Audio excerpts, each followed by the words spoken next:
You all who Splinch. Come here, love. You want to Splinch me? Come on, my love. Okay. Too far. Oh my god. That's why we don't allow Liam on the... Now I know the limit.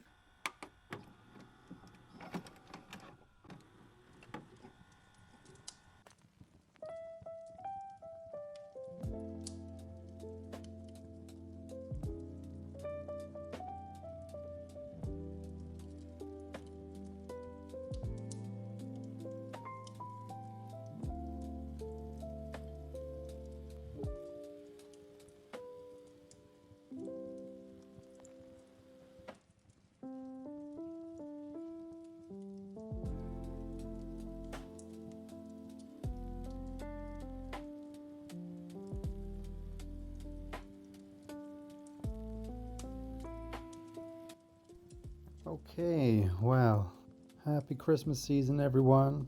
Wow, what a year it's been, huh? Splinch, did you completely forget that you don't have another microphone and you're recording off your phone, so this bit doesn't really work, but you want to do it anyway? You did. Okay. Well, we're gonna have to deal with that then. Sorry, guys.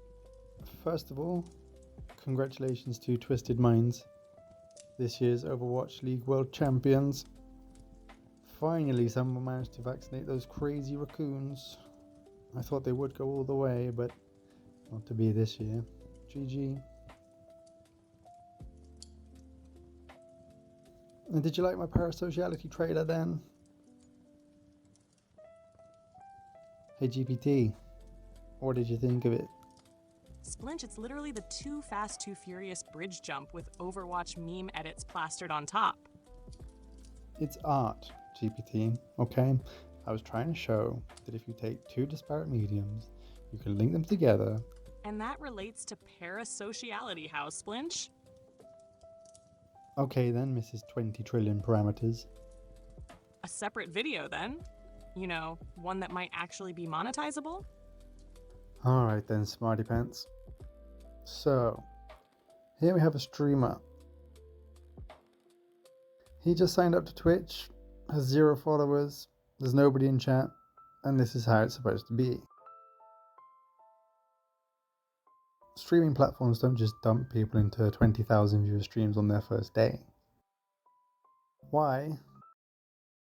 Because that would be sensory overload for our poor new streamers, as chat becomes an unintelligible waterfall of discourse. But what we can notice almost immediately is the bandwidth disparity between the streamer and the chat.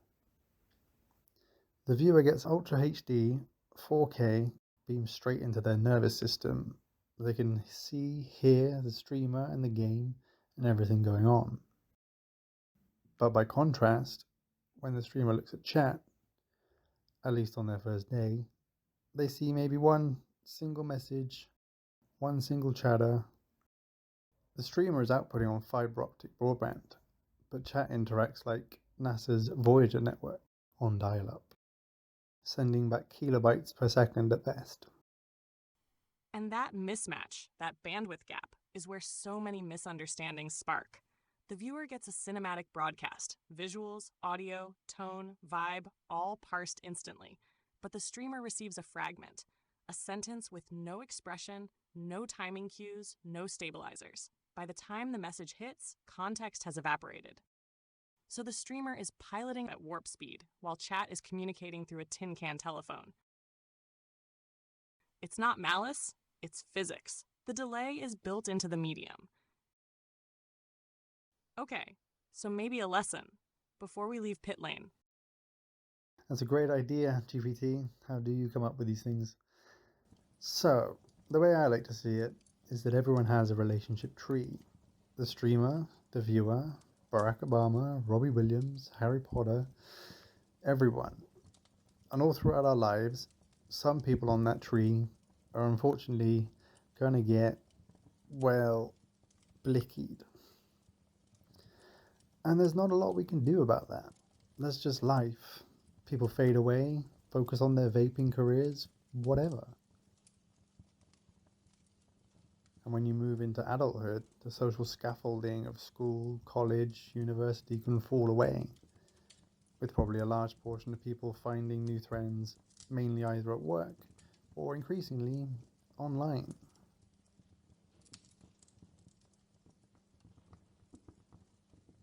And when interacting with these spaces, I would say to read the rules. Every streamer will have them in their about section usually, so you can have a look through there to vibe check, see what's expected of you and how you're expected to behave, and that'll help you navigate the streamer and the chat a lot more cleanly and understand the norms of that community. Rule 2 is do not backseat. Streamers, pretty much universally, unless they ask for it, do not like it. And 3, read the room. If you feel like you're being too much, back it off a little bit. Try and understand the vibe. I like to think of streams as almost digital inns or bonfires.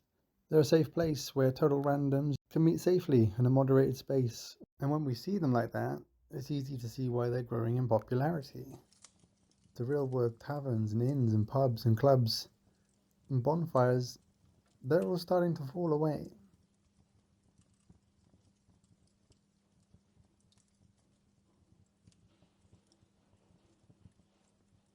But online remains.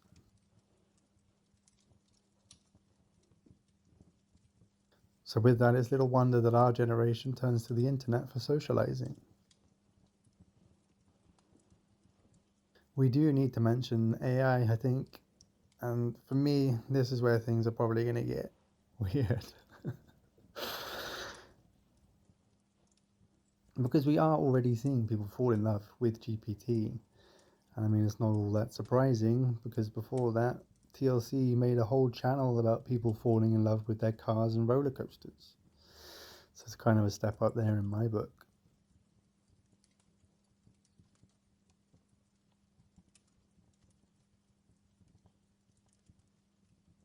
Humans are going to human. And I don't think it'll be long before we see people introducing their AI partners at Christmas parties, and it's starting to maybe become a norm.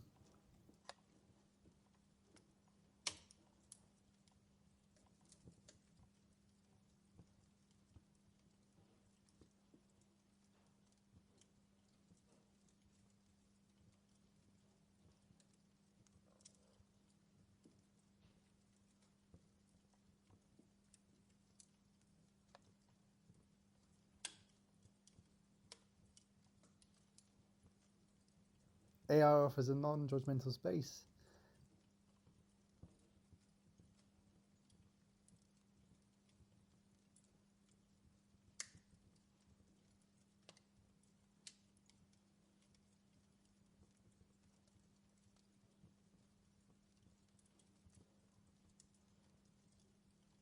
So do we all end up on Gazorpazorp, where offspring are reared in a lab and set free? I don't know. But there's a worrying trend there for me.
The pandemic kind of smashed all of our social connections, and we're still picking up the pieces or replanting new friendships in a lot of cases for that. So as we tend those new relationships, we need to be mindful of them. We need to be careful about what they actually are. Because I don't know about you a lot, but I have a lot of parasocial relationships. And honestly, they feel real to me, but I know they're fragile. And I know it doesn't take me being much of a dumbass to harm them, and I don't want that. So again, I don't have any answers for you in this video. I just wanted to make a video about it because it's been on my mind a lot lately, and I didn't really know how to put it into words until I did.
Hey, thinking about parasociality doesn't kill the fun. It actually protects it, keeps creators safe, keeps audiences grounded, and keeps whole communities from accidentally spiraling into weirdness. Which Splinch, you are, how shall I put it, famously familiar with.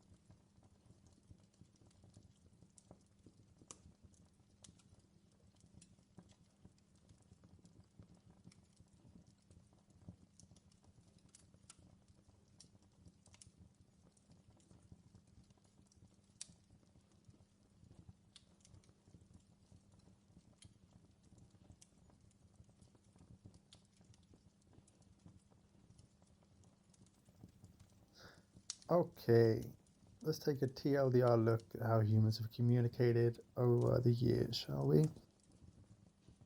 So, it's 200,000 or whatever BC, and humans mainly communicate in grunts and violence. So, not much has changed then, huh? Fast forwarding a bit, we get language, wordy mouth noises, what actually convey a sense of meaning and help us differentiate between things in our environment. Then, in whatever BC, we invented writing and an ability to rizz up or depress our fellow humans from a distance. This would later go absolutely viral crazy when the printing press dropped in. Fast forwarding again, we see that to communicate with anyone up to about the 19th century, you had to either be physically there in person or send someone to deliver your message for you. Then the 19th century basically speed ran communication technology all the way through. We've got telegrams, telephones, the internet, text messaging, social media, and now mega to gigabytes per second internet being widely available. So we had social media, from instant messaging to Bebo to MySpace to Facebook, and not so humble bragging our way out of friendships with how purportedly more perfect our lives were than our friends, though we never spoke to more than 10 of at a time. Then the social media giants themselves into the ground with ads and news and boring stuff we couldn't care less about, even less so than Susan's absolute banger of a Wetherspoon's breakfast. So whoop-de-doo, what does it all mean, Basil?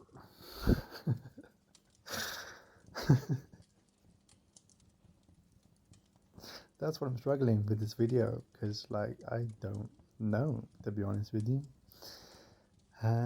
All I know is that like none of this exists in a vacuum, and for a lot of people, a growing number of people, I think the fundamentals of safety and stability that provide the conditions for sociability are kind of fucked. Social media as we knew it over the last 10 years just doesn't work for a lot of people anymore, because those platforms are not really designed to encourage sociability. They're designed to just be never-ending scrolling platforms.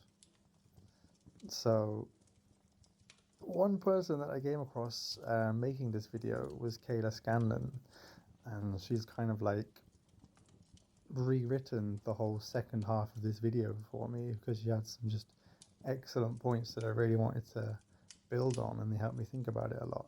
So I'll leave a link to her channel in the description below, and definitely do check her out, because yeah, she thinks about it really well. One of the points she talks about is social capital, and that can be thought of best as like sort of a fund that you build up with your relationships and friendships. And that takes time, that takes effort, and it takes resources to actually build social bonds between humans. And I think the problem is with parasocial relationships, or ones that are primarily internet based, is that you have immediate access to a million streamers at any one time. But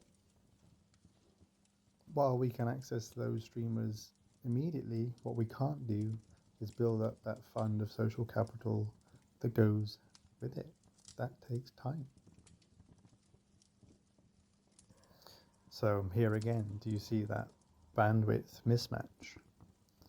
I think we run into issues when loneliness meets a mismatch of expectations, needs, wants, and desires. And that's not all bad. It's forced me to have to reflect and learn some emotional literacy. But if social media sucks, if dating apps suck, if life sucks, everything sucks, what do we do? Where do we go for real human connection? Well, you're not going to like it, but the real world. I think this is why we end up with a growing hikikomori trend. Online feels safer, at least at a casual level, but it offers less depth of connection. And feels, / genuinely can be, less safe to engage with meaningfully when we meet each other and remain in these spaces largely strangers to one another. I have to know who I'm dealing with before I decide if I want to deal with them, and for streamers and viewers alike, we're getting just tiny slices of curated personality, not the real world, beautifully human interaction of shouting, "You alright, mate?" through a club toilet to a friend after he's had a tactical chunder, and then you both head to the kebab shop together on the way home, while he tearfully unloads to you about how his mother was never emotionally available. But when those IRL friendships break down for the reasons we discussed with our relationship trees, forging new ones feels exhausting, and because we're constantly worried about, first of all, juggling our own lives, and 2, still being fearful of being further hurt by yet more breakdown of those new relationships.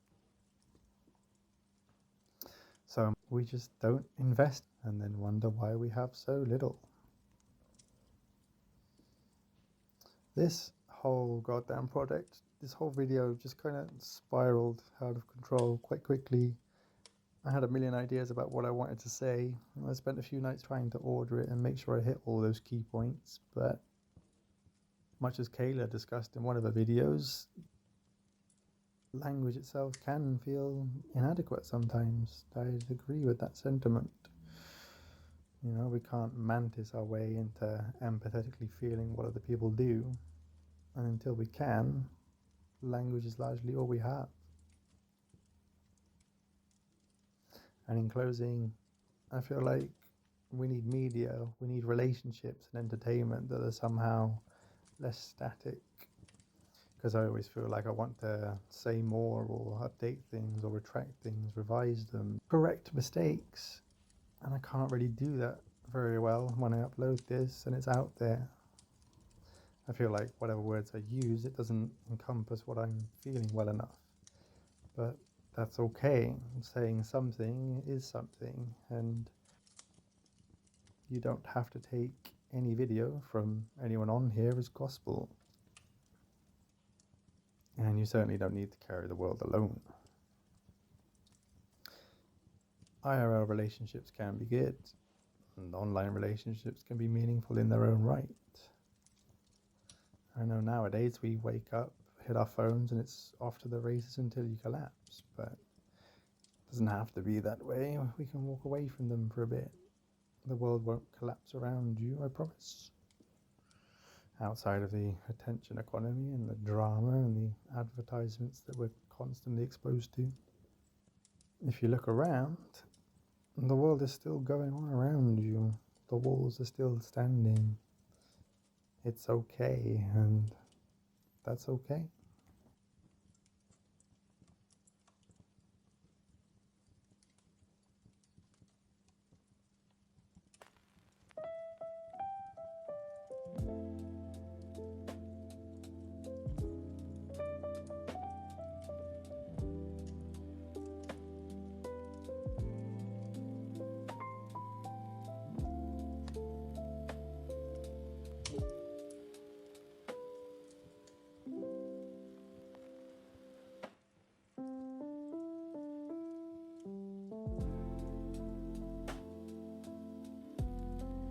We're meeting each other in spaces no one trained us for. And honestly, there's something bold about that. We're stumbling forward, learning as we go, trying to stay kind, keep our apparitions clean, and look out for the people materializing beside us.